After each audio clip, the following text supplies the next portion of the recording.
The frustration of a synthetic voice, a reality for many who can only speak through computers. My voice isn't me. It sounds like a robot. Now, researchers creating sounds that capture individual personalities. Out with the old in with the new. And preserving a voice for those facing a cruel loss. What about your speech? My tongue's starting to twitch. For those in need, new voice technologies that offer the sweet sounds of success. It is spunky. Yeah, like you. This is TechKnow, a show about innovations that can change lives. Genetically modified food. We're going to explore the intersection of hardware and humanity, and we're doing it in a unique way. This is a show about science by scientists. TechKnow investigates giving voice to the voiceless.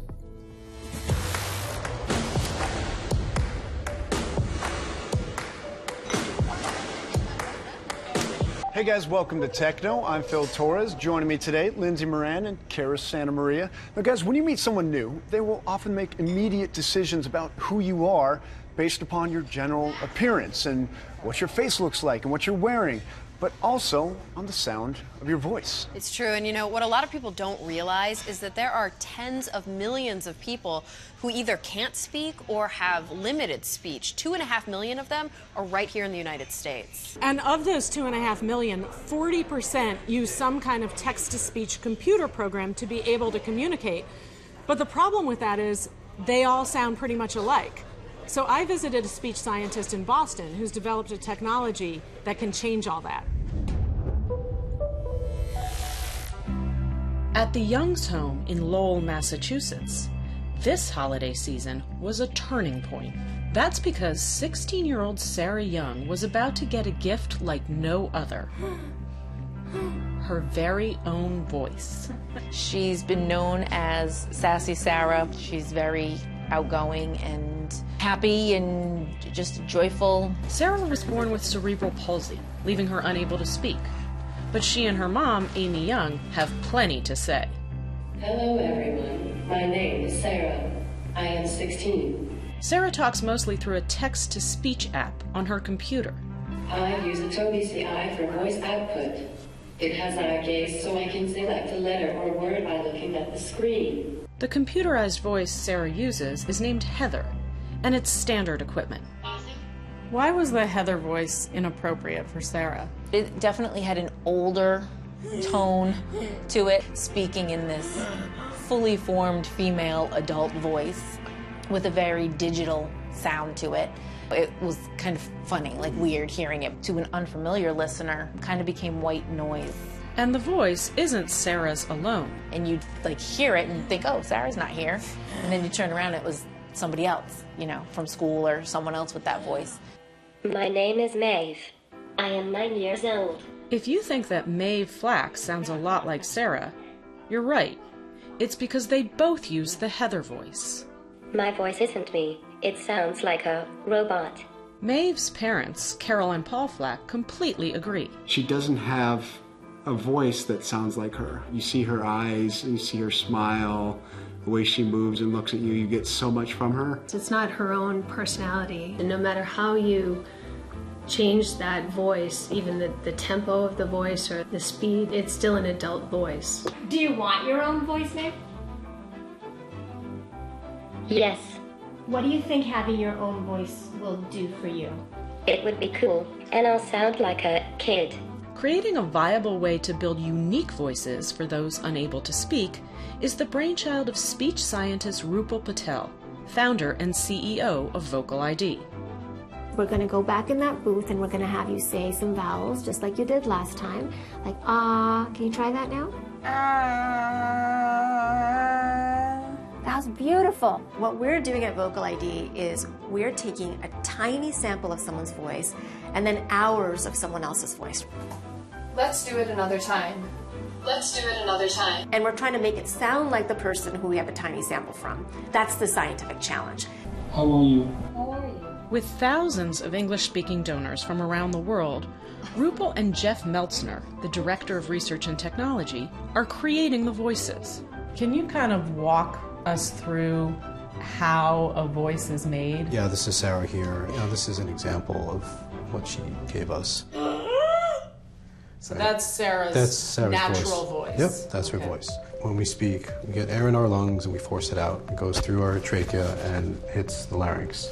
And in the larynx are our vocal folds or vocal cords, and those vibrate. From that produces a sound, and then that excites your vocal tract. Your throat, your mouth, your nasal passage, and it's shaped by your tongue and your lips. With Sarah, she can't properly shape her vocal tract to produce speech. So what we do is that we separate the vocal tract part from her. We just grab what she's producing with her larynx. And then on the other end, we take the donor and we do the opposite. We toss away what's going on with the vocal cords and keep what's going on up here, what their tongue and lips are doing.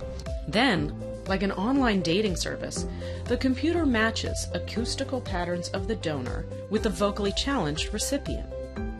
And then we put that together digitally, and then use that to train the synthesizer. When you say train the synthesizer, what do you mean by that? Are you training it to say specific words or full sentences? No, actually we're training it on the different parts of speech. And up here it's just kind of recording which parts of speech have been captured in each sentence. These are called phonemes, and that's like the basic unit of speech. Okay. And in English there are about 40, I think. And so these are just like the standard symbols that capture them. So this here is I, and this here is a th sound. So if I wanted to give a voice... This is our homepage, the VocaliD homepage, and from there you go click on Give a Voice. Now we calibrate it so that everyone has a good level, okay. So you can say ah. All right, so we're ready to record. And then, so I'll hit record, you can speak if you want. Every now and then you surprise me. Okay, we stop and then we play. Every now and then you surprise me. A full donation runs 3,500 sentences, about 4 hours, to capture all the possible sounds needed for speech. Let's do it another time. Let's do it another time. 2,000 miles from Sarah down in Austin, Texas, 16-year-old Leah Weiss was sporadically donating her voice. Then she got an email from VocaliD.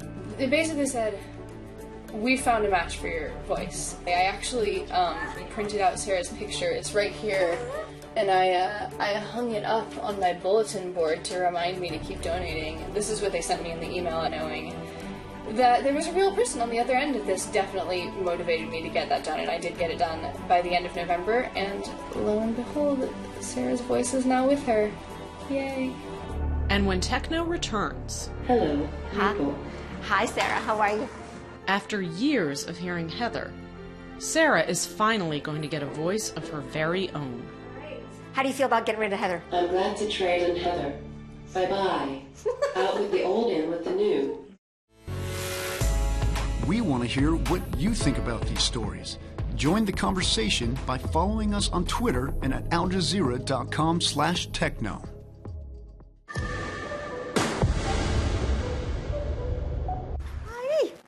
Hello, people. This is a big day for Sarah Young, a spirited 16-year-old with cerebral palsy. A big day, too, for the team at VocaliD. Speech scientist Rupal Patel and developer Jeff Meltzner. Big because they're giving Sarah a voice of her very own. A voice they created. How do you feel about getting rid of Heather? I'm glad to trade in Heather.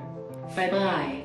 Out with the old, in with the new. Until now, Sarah spoke with a Heather voice, the standardized choice from her text-to-speech computer program, used by tens of thousands of disabled talkers. How did you come up with the idea for building voices? It was in 2002. I was at a conference in Denmark. So I saw a little girl and a grown man having a conversation using different assistive devices, but the exact same voice. And when I looked around, I kind of saw that happening all around me. What's groundbreaking about Sarah's synthesized voice is that it's unique, mixing the donor's speech with the acoustic properties of the few sounds Sarah can make, to blend a voice that captures Sarah's personality. Is there any artistry or psychology involved in creating a voice? Yeah, I think every science has an art form to it as well. But in the case of making a custom voice, it's not only about is it understandable, it's about is it authentic, and does it resonate with the person using it? Do they feel like it's them? So Sarah, Amy, what we've done is we've gotten 2 voices ready for you today. And we want to play them both from this demo unit first for you. And then whichever one you choose will load onto your device, okay? So this is voice 1. Or the sentence I made up. Maybe you'll like it. Hi, my name is Sarah. I am 16 years old and I am awesome. What do you think of that voice? Do you like it? A little bit. Here's number 2. Hi, my name is Sarah. I am 16 years old and I am awesome. 2. 2? Oh, good. We thought the same. What do you like about 2? It is spunky. Yeah, it's like you. Do you want us to load it on your device? Yeah. Do you really want to say goodbye to Heather? Okay. So that's the next thing we get to do. Yeah. All right. Okay. That's good. Ta-da. So how do you feel? I feel awesome. It's amazing. There's like this goosebumpy feeling that you feel. I love how she used the word spunky Yeah. to describe the voice because she seems spunky. Yeah. She is spunky, and the world needs to get to see and hear her as her. Let's hear it through your machine.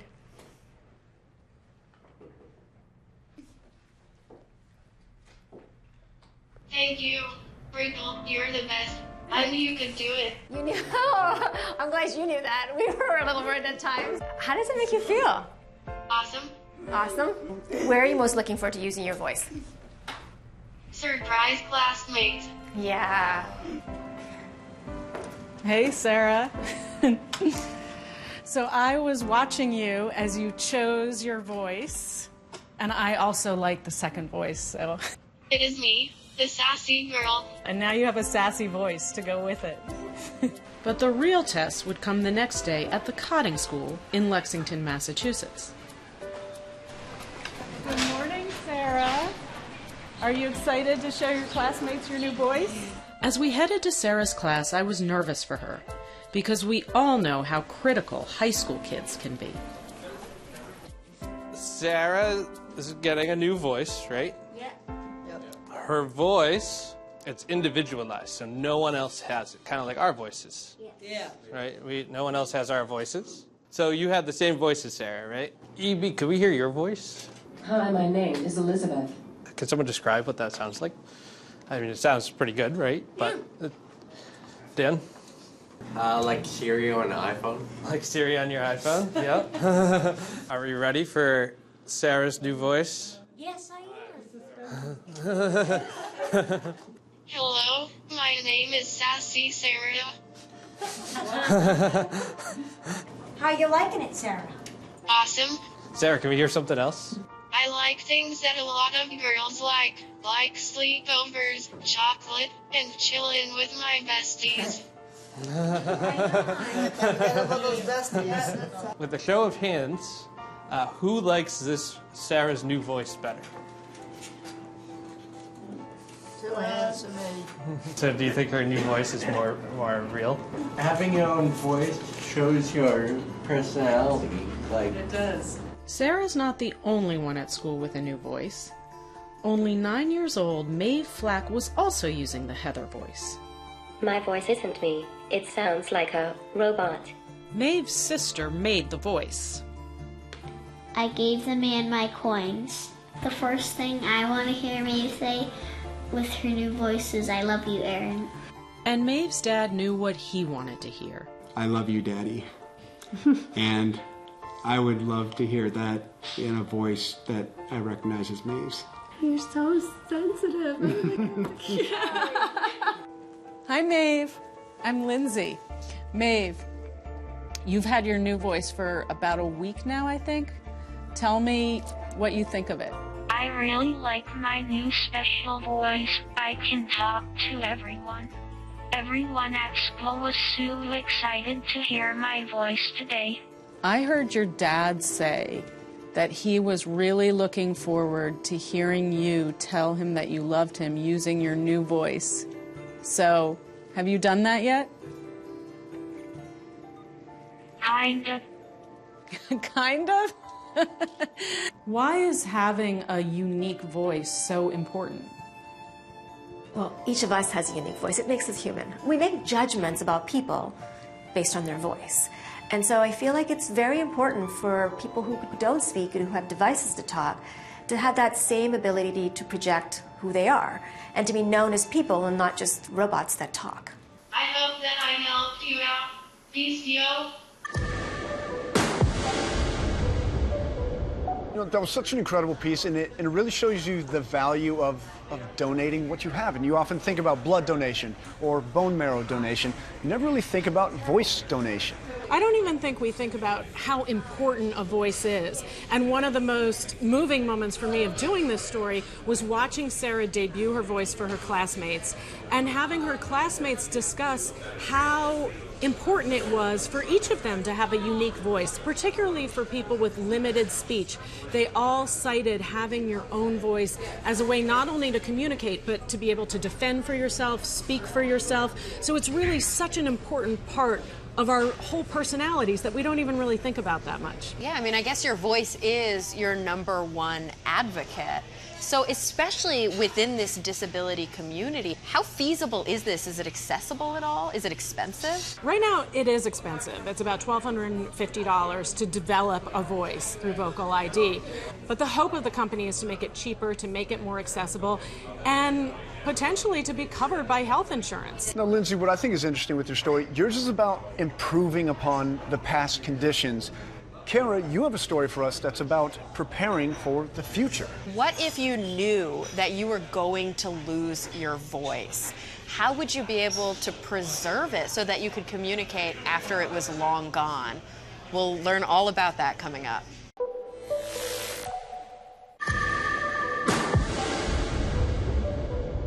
Hey guys, welcome back to TechKnow. I'm Phil Torres with Lindsay Moran and Kara Santa Maria. Now, Lindsay, in your piece, we met one of millions of people who have a limited ability to speak, and technology is there to help them.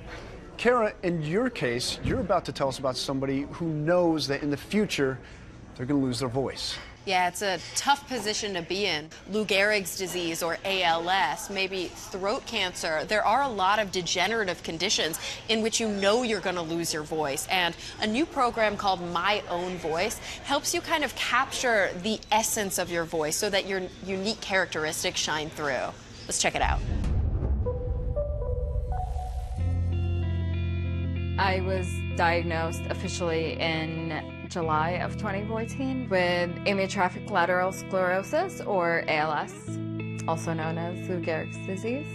31-year-old Angelina Fanous is a reporter for Vice Media. In the simplest terms, you completely lose all function, but you feel everything, and you're aware of everything. So it's like getting trapped into quicksand and losing a little bit of yourself every day. What kinds of symptoms are you dealing with? Now I've lost most of my fine motor skills. It's almost impossible to type. That's frustrating.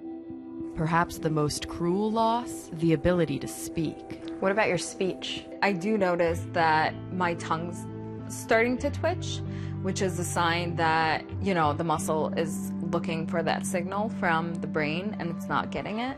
How would you describe your voice now? I was born in Egypt. When I came to the US, I learned English watching TV, specifically The Simpsons, with the closed captioning. My speech is probably just run-of-the-mill, Midwest, what you hear on TV. Kill the only guys you have left. Are you trying to get through the day with less sleep? To prepare for the inevitable silence, Angelina is recording the 1,500 sentences for a revolutionary text-to-speech program called My Own Voice. It creates a synthetic voice that will capture the essence of her speech. Why did you think that that would be a good idea? Actually, at first I didn't think it was a good idea. Could you write another script for us? Your voice and how you communicate and the cadence in which you say sentences. I'm gonna completely lose that. So that's why I can't be excited about a robot voice. His reaction to the article? Yay, now I'm actually done. That's exciting. Maggie Mahoney is an assistive technology speech specialist who's evaluating My Own Voice. A choice of shoes to wear. He's big the way water buffalo are big. So what I love is that the sentences literally make no sense. No. Because with these phrases, they're getting all of those sounds that they need. It really builds the base of the voice on the grammatical rules and the pronunciations. But you'll never hear these sentences again. The software is going to take all the sounds and chunk them all out. Vincent Poggle, the head of research at Acapella, the Belgian company that designed My Own Voice, explains how it's done. Let's take the word impressive. Impressive. It's made of different chunks that are glued all together. Imp actually comes from the word impossible. The second chunk comes from the word president. And if I take the last chunk, it comes from the word detective. Glued all together, those sounds of English are going to create the word impressive. An ocean away from Acapella in Venice Beach, California, Angelina's ready to hear her synthetic stand-in. Let's see what robot me sounds like. Okay, so the sentence I typed in was, I came here expecting cupcakes. I have very little expectations for this. I came here expecting cupcakes. That's kind of creepy. Because it sounds just like me, except like, you know, the cadence is a little bit off, but the actual tone is exactly like me. Then Angelina tried another sentence. This will say, hello, I'm Angelina, and this is my robot voice. Hello, I'm Angelina, and this is my robot voice. Yeah, it sounds a little awkward. It sounds like I turned into a robot. I also wanted to hear robot me, although I only recorded about half the required sentences. And as a refugee from college, oops, I screwed that up. We'll try that one again.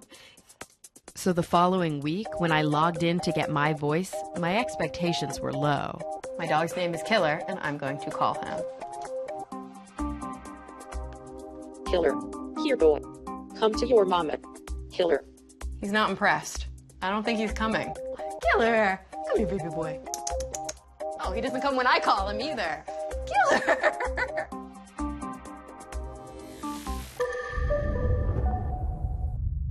So a lot of people don't realize that actually the first synthetic voice was made for Stephen Hawking by IBM. So that kind of robotic voice that we're used to hearing, it's in some ways we identify with him, but not everybody would necessarily want to sound like Stephen Hawking, as brilliant as he is, especially if you're a woman. Or even like Heather, which is the synthetic voice that most female users have right now, because then you just sound like everyone else. I think it'll be interesting to see where this technology goes, because even in the cases of Sarah and Maeve, now they have their own unique voices, but they're appropriate to a 9-year-old girl and a 16-year-old girl.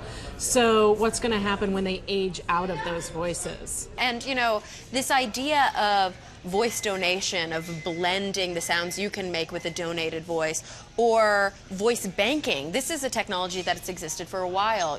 It's amazing, but I don't know if the technology is quite there yet. You know, to have your own voice, there's a lot that goes into it. It's the size of your lungs, it's the shape of your throat, the muscles in your tongue and your face. All of these things are quite complex. So it is understandable at this point that a software, this synthetic thing that is not a human, it struggles to sound exactly like us and to sound natural. Maybe 1,500 sentences isn't enough. Maybe what we could be doing in the future is taking every recording we've ever had and blending it into a voice to use for posterity. That's a cool thing about living with modern technology. There are recordings of everybody because we use our phones. You know, here on the show, we've met people, like in this case, who are trying to make life with these conditions better. We've also met scientists and innovators who are trying to cure these conditions. So there's really two battlefronts here. Really interesting stuff today, guys. Thank you for your stories. That's it for this episode of TechKnow. We'll see you next time. Dive deep into these stories and go behind the scenes at aljazeera.com/techknow. Follow our expert contributors on Twitter, Facebook, Instagram, Google+, and more.